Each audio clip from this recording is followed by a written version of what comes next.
Fala galera, espero que todo mundo esteja bem, tá? A gente vai dar continuidade aqui nas nossas aulas. Hoje a gente vai fazer basicamente alguns exercícios sobre a nossa última matéria, que foi sobre dilatação dos sólidos. Então eu vou resolver três exercícios com vocês e no finalzinho vou deixar uns exercícios para que vocês possam tentar fazer em casa também, tá? O prazo de entrega desses exercícios que vão ficar para vocês é até semana que vem, até na quinta-feira da semana que vem. E é isso aí. E antes de começar a fazer os exercícios, eu vou primeiro relembrar para vocês o que foi essa última matéria, né, sobre dilatação. Então vamos embora. Deixa eu só aqui funcionar. Aqui. A gente começou a falar sobre dilatação. Como eu expliquei para vocês, a temperatura ela mede o grau de movimento das moléculas. Quanto mais agitada as moléculas, maior é a temperatura. Quanto menor a agitação das moléculas, menor vai ser a temperatura desse corpo, né? Então você imagina o seguinte: um corpo ele é constituído por várias moléculas. À medida que você vai aumentando a temperatura desse corpo, as moléculas vão cada vez ficando mais agitadas e elas vão se separando, se afastando. Então, se o corpo, que é todo feito por moléculas, e as moléculas estão se afastando, esse corpo ele vai sofrer um aumento de tamanho, uma dilatação. Se a gente fizer o contrário, diminuir a temperatura do corpo, as moléculas vão começar a vibrar menos e vão se aproximar. Então, imagina o corpo ele é todo composto por moléculas e as moléculas estão todas se aproximando. Esse corpo vai sofrer uma contração, vai estar diminuindo de tamanho. Então, num sólido, quando você aumenta a temperatura, o corpo se dilata, aumenta de tamanho. Se você diminui a temperatura, ele vai diminuir de tamanho, e isso nós vimos na aula passada. Aí existem três tipos de dilatação que um corpo pode sofrer. A primeira que nós olhamos foi a dilatação linear. Na dilatação linear, ocorre aumento de uma dimensão do corpo. Ele vai aumentar apenas no seu comprimento. Então imaginem o seguinte: eu tinha ali um corpo que tinha um comprimento inicial. A letra que representa o comprimento inicial é esse L0 aqui. Aí, se eu aumentar a temperatura desse corpo, ele vai passar a ter um novo comprimento, que eu vou representar por L, que é o comprimento final. Então, L0 era o comprimento que ele tinha inicialmente, e L é o comprimento que ele passou a ter. Qual foi a dilatação que ele sofreu? Qual foi o aumento de tamanho que ele sofreu? É dado por isso aqui, ó. É justamente esse ΔL aqui, ó, é essa distância aqui que mostra o quanto que ele aumentou de tamanho. E como é que a gente poderia calcular isso? Bastaria você pegar o comprimento final, que é o L, e diminuir com o comprimento inicial. Ah, como assim? Vamos supor, igual o exemplo que eu falei para vocês lá na explicação. Aqui ele tivesse um tamanho de 10 centímetros. Aí ele sofreu um aumento de tamanho e passou a ter 12 centímetros. Qual foi a dilatação que ele sofreu? É só a gente diminuir. O 12 menos 10 daria 2 centímetros. Então, uma das maneiras de a gente calcular a dilatação, o aumento de tamanho que ele sofreu, ou a redução de tamanho, seria a gente usar essa formulazinha aqui, ó. É só pegar o comprimento final e diminuir com o comprimento inicial. Outra fórmula, que é o que a gente vai usar bastante, seria desse jeito aqui, ó. ΔL, que é a dilatação, é igual a L0, que é o comprimento inicial, vezes uma letra grega chamada de alfa, que é essa letra aqui, ó. A gente vai escrever ela assim, ó. Parece um 2. O nome dela é chamado de coeficiente de dilatação linear. E também multiplicar isso pela variação de temperatura.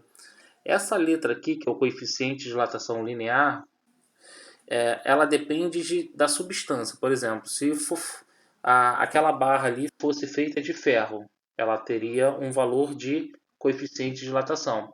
Se ela for feita de aço, aí já vai ter um outro valor diferente de coeficiente de dilatação. Ou seja, cada substância existe um coeficiente de dilatação diferente. Quanto maior o coeficiente de dilatação, quanto maior for essa letra aí, maior vai ser a dilatação aqui, ó. Maior vai ser o aumento de tamanho que esse corpo vai sofrer. Tá? Então, cada substância possui já um valor tabelado, que se você usar, pegar a matéria anterior, o vídeo, ou então aquele arquivo em PDF, você vai lá ver, o ferro, o chumbo, já tem um valor tabelado para esse coeficiente aqui de dilatação. Então, galera, resumindo, dilatação linear tem aumento de apenas uma dimensão do corpo. Ele vai aumentar só no seu tamanho, só no seu comprimento, assim, ó. Vai aumentar numa linha, por isso que ele é chamado de linear. O outro tipo de dilatação é a superficial. Nessa dilatação aí, ocorre aumento de duas dimensões do corpo. Ele vai aumentar tanto no seu comprimento quanto na sua largura. Então, por exemplo, aqui, ó, eu tinha ali uma chapa que tinha isso de largura e isso aqui de comprimento. Ó, são duas dimensões. Se a gente aumentar a temperatura dele, ele vai aumentar nessas duas dimensões. Vai passar a ter esse novo tamanho aqui, ó. Reparem que a área, que é essa parte daqui de dentro, ó, aqui ela ficou bem maior. Então a dilatação superficial é, na verdade, a dilatação da área da superfície. E como é que a gente calcula essa dilatação? Eu poderia usar essa equaçãozinha aqui, ó, que seria parecida com essa daqui, né, que é só pegar a área final, que é essa aqui, e diminuir com a área inicial. Né? Aí eu teria o aumento de tamanho da área. Ou, e na maioria dos casos a gente vai fazer isso, usar essa formulazinha aqui. ΔA, que é a dilatação da área, é igual à área inicial, que está aqui, vezes um outro coeficiente, chamado de coeficiente de dilatação superficial, e também vezes a variação de temperatura, de variação de temperatura. Essa letra aqui, ó, ela se relaciona com essa daqui, ó. O coeficiente de dilatação superficial, que é o beta, é duas vezes o coeficiente de dilatação linear. É duas vezes essa letra daqui. Então, o beta, que é o coeficiente de dilatação superficial, ele vai ser sempre duas vezes o coeficiente de dilatação linear. Por que duas vezes? Porque aqui está aumentando duas dimensões. Por isso. E a outro tipo de dilatação é a volumétrica. Aqui ocorre aumento de três dimensões do corpo. Então, por exemplo, aqui, ó, eu tenho um cubo, né? Quais são as dimensões do cubo? Ele tem uma largura, um comprimento e uma altura aqui. São três dimensões. Se você aumentar a temperatura dele, essas três dimensões vão aumentar de tamanho. Ele vai ocupar um volume maior. Imagine que isso aqui fosse um copo. Aqui você consegue colocar uma certa quantidade de água, um volume de água. Aqui você colocaria um volume maior de água, porque houve um aumento do volume. E como é que a gente vai calcular isso? Usando essas equações aqui, ó. Se você for reparar, são muitas fórmulas, mas são todas parecidas, né? É tudo, na verdade, parecido com isso aqui, ó. Qual é a diferença daqui para cá, ó? Só mudou a letra, que a gente está falando de dilatação superficial, então a gente está falando de área. Então, aonde tinha o L, a gente colocou o A. E mudou a letra aqui, o alfa. Aqui passou a ser o beta. Aqui é o coeficiente de dilatação linear e aqui é o coeficiente de dilatação superficial. E reparem que aqui, ó, como aqui a dilatação é volumétrica, então a gente está falando de volume. Aonde ali seria o L, aqui, ó, aqui passa a ser o V. Então as fórmulas são basicamente as mesmas, só umas letras que vão mudar por conta do tipo de dilatação. Então, para calcular a variação de volume, é só você pegar o volume final e diminuir com o volume inicial. A outra fórmula seria pegar o volume inicial, multiplicar por essa letra aqui, ó, chamada de gama, só que aqui nós vamos chamar de coeficiente de dilatação volumétrico, porque a dilatação é volumétrico. Essa letrinha que faz aqui de novo, ela se faz assim, ó. É como se fosse essa daqui, só que ela em pé, né? Aqui ela é chamada de o alfa no alfabeto grego e essa letra aqui é o gama do alfabeto grego. Só que nós vamos chamar essa daqui, ó, de coeficiente de dilatação linear e essa outra aqui é o coeficiente de dilatação volumétrico. Tá? E reparem que o coeficiente de dilatação volumétrico ele é 3 vezes o coeficiente de dilatação linear. Ah, por que são 3 vezes? Porque ele tem um aumento de 3 dimensões. Então, por isso. Bom, continuando, agora a gente vai partir para os exercícios. Ó. Primeiro exercício. Um fio metálico tem comprimento de 100 metros a 0 graus Celsius. Então, a 0 graus Celsius, o comprimento do fio metálico é de 100 metros. Sabendo que este fio é constituído por um material com coeficiente de dilatação linear, ó. O coeficiente de dilatação linear é aquela letra, é o alfa. Ele pede pra gente, aí ele deu o valor ali, né, do coeficiente de dilatação linear, é 17 vezes 10 a menos 6 graus Celsius recíproco, tá? Esse grau Celsius elevado a menos 1 se lê assim, grau Celsius recíproco. Determine na letra A variação no comprimento do fio quando ele é aquecido até 10 graus Celsius. Então a gente está querendo saber se ele sair de 0 graus Celsius para 10 graus Celsius, qual o aumento de tamanho que ele vai sofrer. É isso que a questão está querendo calcular. Então vamos começar aqui. Ó. Letra A. Quais são as informações que a gente tem? Eu tenho o comprimento inicial dele, que é de 100 metros. A temperatura inicial, que é de 0 graus Celsius. Tem o valor do alfa, né, que é o coeficiente de dilatação linear, né, que é aquela dilatação térmica que ele deu lá em cima. Temos também a temperatura final, que é essa aqui, ó, que ele vai chegar a 10 graus Celsius. Com isso, dá para a gente calcular então a variação de temperatura, que é só pegar a temperatura final e diminuir com a inicial. Então, ó, a final é 10, menos a inicial que estava ali é 0. 10 menos 0 vai dar 10. E agora é só jogar na fórmula. Eu quero calcular o ΔL, que é a dilatação que ele sofreu. Então, só substituir. Ó. O L0 é 100. O valor do alfa é esse trambolho aqui. Ó. A variação de temperatura está aqui. Então, eu vou substituir isso lá na fórmula. Então, vai ficar assim. Ó. 100 vezes 17 vezes 10 a menos 6 vezes 10. Tá? Então, aqui, como é que a gente vai resolver isso? Basta você fazer assim. Ó. Você vai pegar o 100, vai multiplicar por 17 e vai multiplicar por esse 10 aqui, ó. E o resultado que der, você vai repetir esse 10 elevado a menos 6. Vai ficar assim, ó. Então a gente pegou 100 vezes 17 vezes 10. Deu esse número aqui, ó. E o resultado eu continuei multiplicando por 10 a menos 6, porque eu não tinha mexido com ele ainda. Agora, o que a gente faz? Todo número multiplicado por 10, igual está aí esse último, a gente vai andar com a vírgula. Como o expoente está negativo, a vírgula vai andar para a esquerda. Quantas casas? 6 vezes, porque aí o expoente é 6. Então, andando 6 vezes com a vírgula, ficaria assim, ó.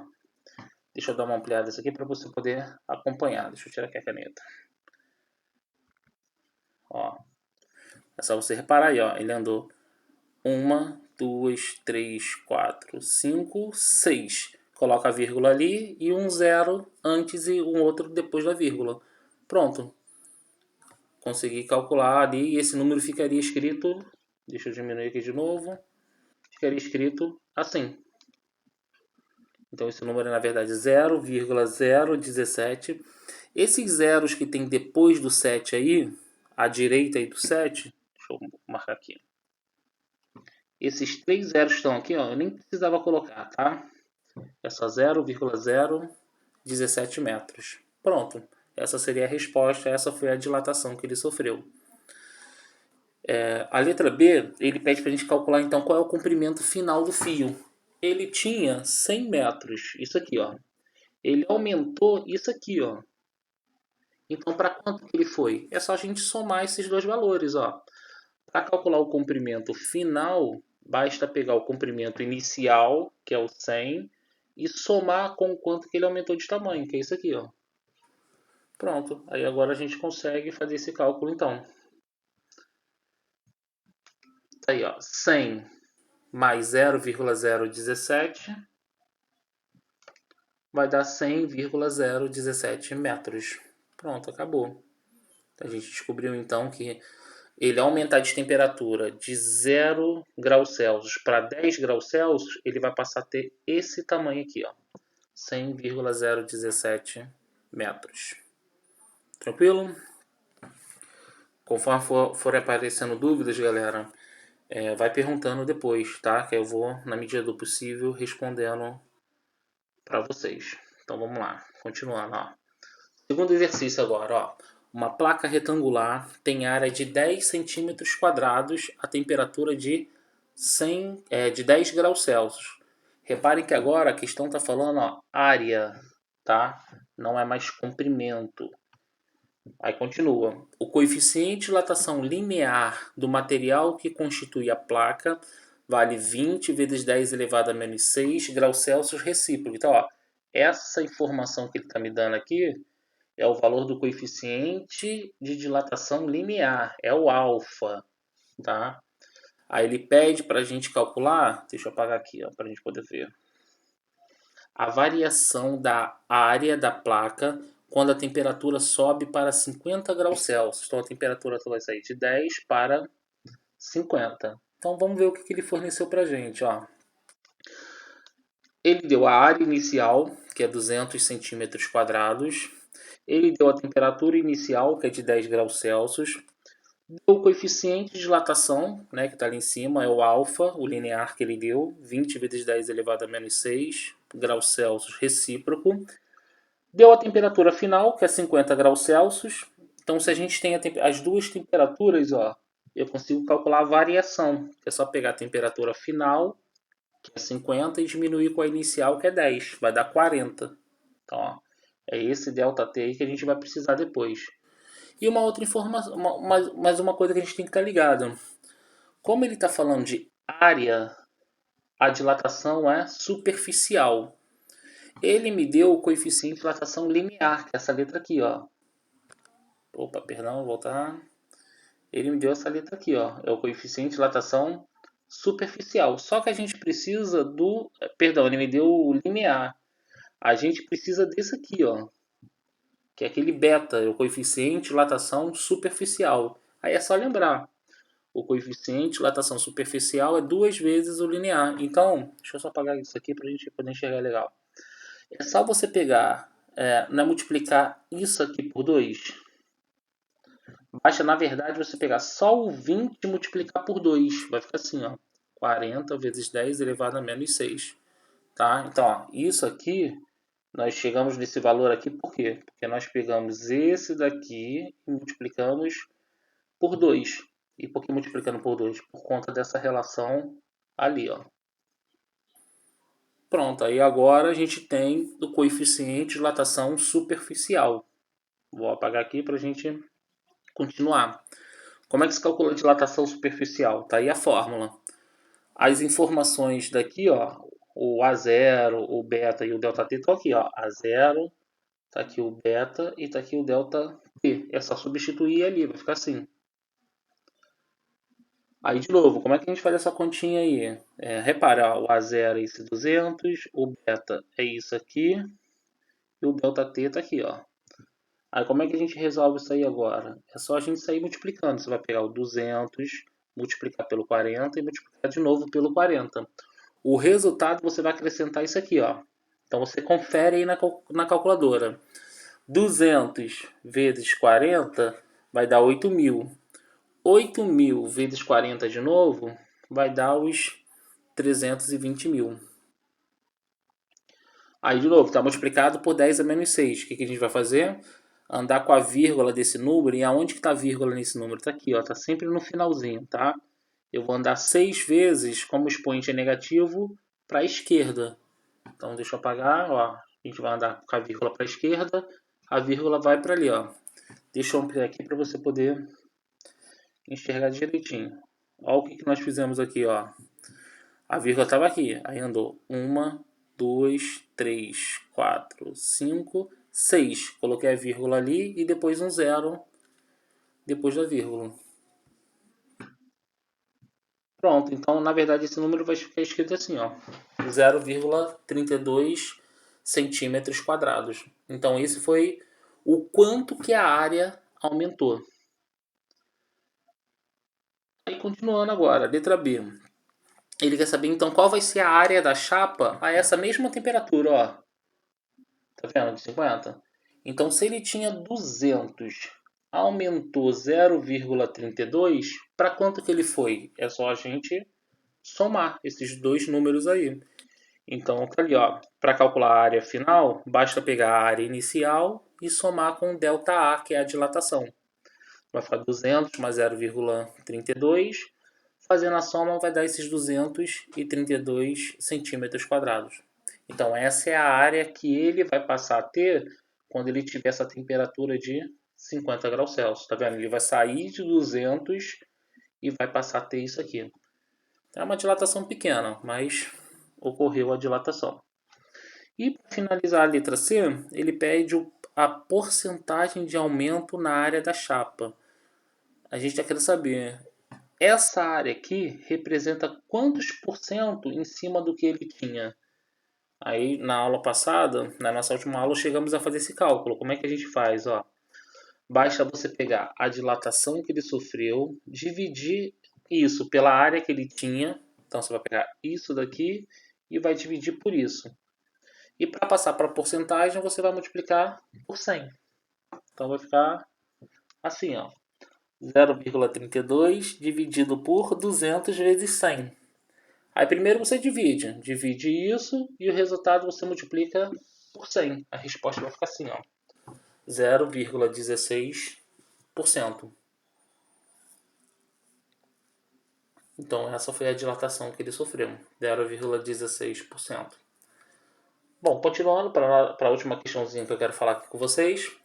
Ó, um paralelepípedo a 30 graus Celsius tem dimensões de 10 por 20 por 40 centímetros e é constituído por um material cujo coeficiente de dilatação linear, de novo, ó, ele está me dando aquele alfa, é de 5 vezes 10 elevado a menos 6 graus Celsius recíproco.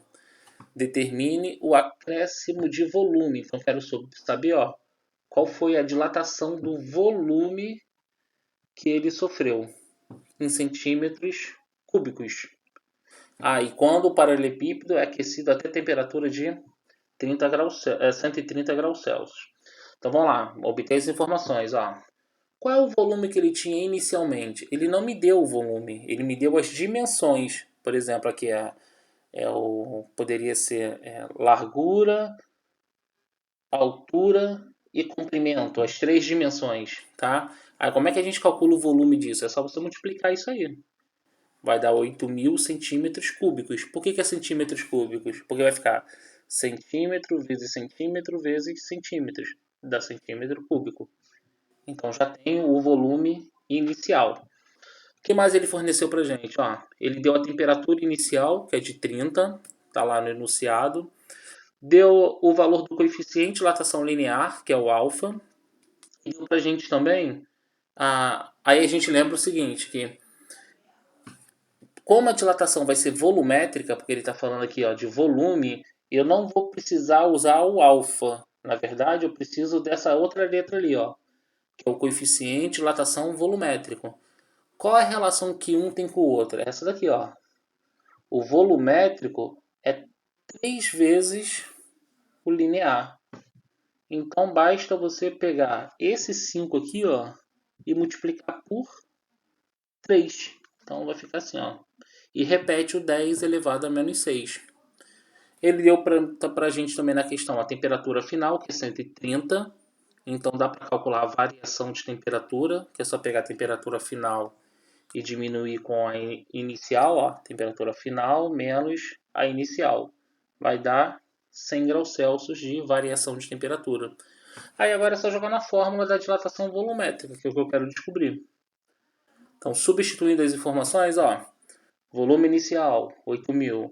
Coeficiente de dilatação volumétrico, tá aqui, ó. Variação de temperatura, tá aqui. Essas informações vão ficar assim. Para resolver isso, basta você só multiplicar aqui primeiro 8.000 vezes 15 vezes 100. Então, é só fazer essa multiplicação ali. 8.000 vezes 15 vezes 100 vai dar esse número aí, ó. 12 milhões. 12 milhões. E tá vendo? Repetiu o 10 a menos 6 aqui embaixo. Multiplicar por 10, é só lembrar que tem que andar com a vírgula. Quantas vezes? 6 vezes. E como o expoente está negativo, você vai dar com a vírgula para a esquerda. Então, andando para a esquerda, vai ficar assim, ó. 6 vezes, ó. Conta aí comigo direitinho. Deixa eu ampliar isso aqui de novo. Tá aqui, a vírgula estava aqui, ó. Então, vamos andar. 1, 2, 3, 4, 5, 6. Pronto, andei. Esse número vai ficar escrito, na verdade, assim, ó. 12,0. Ou só 12 centímetros cúbicos. Então, essa foi a dilatação do volume que ele sofreu. Ele tinha isso aqui de volume e aumentou isso aqui. Ah, a questão quer saber para qual vai ser o novo volume? Não, só pediu para a gente calcular o quanto que ele aumentou. Ele vai aumentar 12 centímetros cúbicos. Se a gente quisesse calcular o volume final, era só você pegar o volume que ele tinha inicialmente e somar com o quanto que ele aumentou. Somar esses dois valores aqui, ó. Não é o caso. É isso. Aqui agora eu coloquei para vocês uns exercícios. São 4 exercícios, tá? O 1, o 2 e o 3 são bem parecidos com esses que eu acabei de fazer com vocês. Então vocês têm condições de fazer de boa. E o número 4 é só uma questão teórica sobre dilatação. Você vai marcar qual opção é correta. Então, galera, uma semana para fazer essas questões aí. Qualquer dúvida, pode perguntar, tá? Manda lá na nossa sala de aula virtual. Esse arquivo vai ficar em PDF para vocês também, tá? Não vai estar só em vídeo, não. Então é isso, galera. Obrigado aí pela atenção de vocês. Cuidem-se, tá? Daqui a pouco nós estamos juntos de novo. E tamo aí, galera, porque der o que vier. Um abraço para vocês e boa semana.